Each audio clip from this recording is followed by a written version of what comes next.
We're going to just interrupt you just for a moment, John, because we understand that she's actually leaving Sheridan College now. Sorry, we'll come back to this momentarily, but we do want to show you the Queen leaving Sheridan College in Oakville, where she spent now 2 hours and a few minutes. She arrived there just about 12:25 this afternoon. And my goodness, we can't not comment on her outfit, because her wardrobe, of course, she's so closely, and gentlemen, you can comment anytime now. We've already introduced you, so really this is true. People watch to see what the Queen is wearing. She has looked fabulous throughout this entire Royal Jubilee and looks just beautiful in her bright blue ensemble today. I don't know, what do you think, John? Well, there have been wonderful commentaries, I noticed, by some Canadian journalists mentioning what's been noticed in Britain. The Queen has modernized her ensemble ever so slightly. She's not quite as, now I'm not a fashion commentator, Heather, so you correct me, I'll but jump in. It's a little more contemporary, a little more tailored to look, less florid, less gauzy, less feathery. Am I on the right track? I think you're right, and I mean, she always looks so appropriate for the moment, of course. Obviously, that's the idea, but you're quite right. Journalists who are not prone to fashion commentaries have been commenting during this royal visit on just how good she looks. And that's a big attraction, I think, of all the crowd coming to see what she's wearing and which hat she's wearing. You have to look at the hats. And she's wonderful in a crowd. Last night I was at the Festival of Ontario, 7,000 people and mobs of exhibitors and so on. And the Queen chose a shocking pink. Now, I learnt that term. I didn't know it before. I would have called it hot pink. But shocking pink is the fashion term, apparently. And so everywhere in the crowd, and it really was difficult to see anything, as is typical in a big situation like that, the Queen stood out because of this color. She certainly did. It was wonderful. Now we're going to see, now what we'll do is we'll tell you a little bit about the route. We're going to show you the Queen's departure from Sheridan College in her special Lincoln Continental. She's going to be following, here she comes here, the Royal Standard. For Canada, and it's important to remember that the Canadian Royal Standard flies in Canada, emphasizing the Queen's role, Heather, as Queen of Canada. Exactly.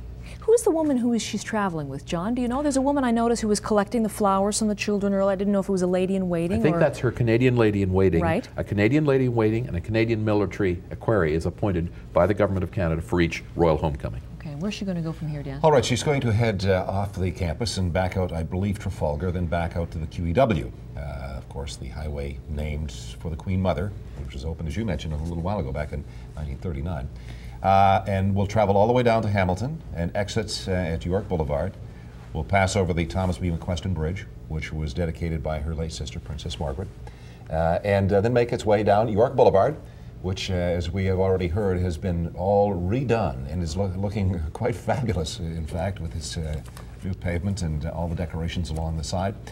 Down to Bay Street, and then we'll turn right on Bay to follow Bay Street the wrong way, albeit briefly, to the main entrance at Copps Coliseum. And there will be a special ceremony planned. As we have mentioned before, there's roughly 17,000 people in Copps Coliseum, and they are very, very excited about being there. Well, they are. And let's go to Connie Smith, who's in the midst of Copps, because maybe, Connie, if you can hear me, I'm not sure what the noise level is with those 17,000 people around you, but there was a bit of a... Queen Elizabeth was the biggest rock star draw of Hamilton of late, because the tickets, the 1,000 tickets available to the public, were snapped up immediately. There's been a bit of a ticket furor, has there not, Connie Smith? Yes, there has, and part of it is because half of the tickets were distributed through the Heritage Ministry, the other half through the Argyll and Sutherland Highlanders. Now, the Argyll and Sutherland Highlanders distributed their tickets to soldiers and veterans and wives, including someone like the gentleman I'm going to introduce you to now. This is Albert Coffin. Albert Coffin is a retired lieutenant colonel, the only surviving commanding officer with the Argylls from the Second World War. Albert Coffin, are you excited today to be here? Very pleased indeed to be able to be invited here, yes. And tell me about the first time you met the Queen. The first time was about 10 years ago. If a Constitution meeting, or at a walk around, she stopped and spoke to me. What did you say? Well, she asked what I did in the Army, and I told her I was commander of the Argylls, and she said, very interesting, and went on to the next person. So a special moment to be here, and do you look forward to possibly meeting her again today? Oh, I look forward to it very much. If I so happens I may, yes. And the special dedication, you watch the trooping of the final colors, of the present colors, a very emotional scene? Very emotional and very well done. I have seen a couple of color presentations before of other regiments, and this was one of the best conducted ones I think I've seen. Well, you've heard it from retired Lieutenant Colonel Albert Coffin, one of the many veterans gathered here today. Again, we're in the east end of the Coliseum where the Queen is expected to make her walkabout, I guess, in less than 1 hour from now. A lot of the veterans gathered here again. Oh, how many were lost in battle during World War I and World War II of the Argylls. A third of the men, I believe, were wounded or killed.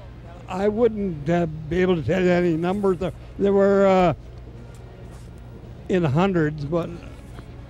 So we're in Connie, a waiting mode now, and the RHLI, the Sister Regiment Band, is playing and getting this crowd really excited about the Queen's arrival. Can you still hear me, Connie? I have a couple of questions for you. I think the Colonel was mentioning, I think there's some 1,800 who were lost in the World Wars, and I think the Queen will pay tribute to them during the speech today. But what I was going to ask you is, a lot of people wondering if the ice is on the floor of Copps Coliseum. No, there is no ice. The ice was removed Saturday, I believe, and will be replaced on Tuesday. So it's one of those times you don't need skates to get around, although some of us sure could use a pair right now, I'll tell you. That's right. Thank you, Connie. We'll be back to Connie. The interesting thing about the ice, I was told, is not so much for the Queen. I thought it might be because it was too cold for her to stand on.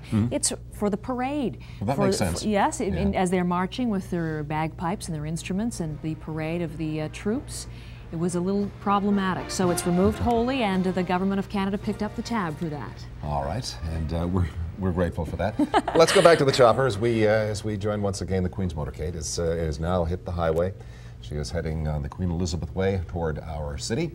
She'll be arriving momentarily, and I'm sure the crowd at Copps is getting very, very excited about her imminent arrival, as we all are.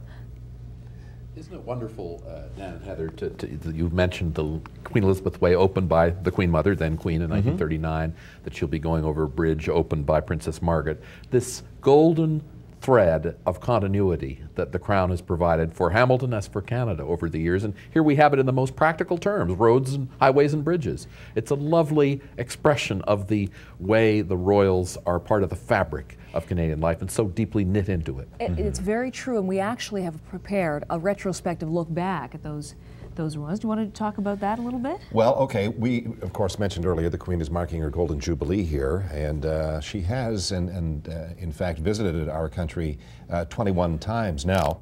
But we have a little then and now look that Connie has prepared that will give you some indication of just how long that golden thread John spoke of a moment ago actually is. A little retrospective look now at royal visits past. The royal train passes through the densely populated areas of southern Ontario.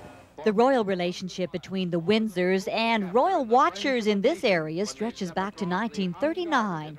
Pre-war Canada celebrated the coronation of King George VI.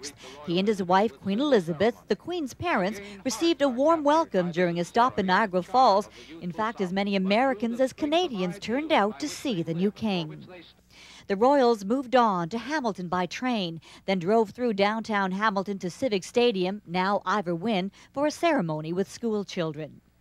King George died in 1952, and his daughter Elizabeth was crowned queen. She too visited the same Civic Stadium in 1959 to present the colors to the Argyll and Sutherland Highlanders Regiment. And there, in a very colorful procession, we see the regimental march past, being reviewed by Her Majesty Queen Elizabeth II. She returned in the fall of 1984 to rededicate the refurbished Mohawk Chapel on the Six Nations Reserve in Brantford. The chapel, built in 1785, was designated a royal chapel in 1904 by King Edward VII. She took a painting of the chapel by Six Nations artist Michael Hill home to Buckingham Palace. Other royals have followed the Queen to southern Ontario.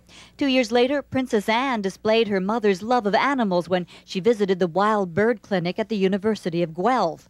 In 1987, Prince Andrew and Sarah paid a visit to Niagara Falls, posing for and taking photos. They took a trip on the Maid of the Mist, getting drenched just like any tourist to the honeymoon capital. The next year, it was the late Princess Margaret's turn. Her visit to Hamilton included a civic luncheon, a tour of Dofasco, the Royal Botanical Gardens, and the unveiling of an historic plaque at the Thomas B. McQuestion Bridge. In 1991, Diana, the Princess of Wales, brought her 2 young sons, Princes William and Harry, to Niagara Falls. They checked out the view and even tossed a royal coin for good luck. Their father didn't come to Hamilton until 1996 for the Steel City's 150th birthday. The sesquicentennial is an important occasion for any Canadian city. But I am especially glad to be here in Hamilton because you have done so much to make your city a model for the future with its exemplary attitude to the problem of sustaining your environment for the future.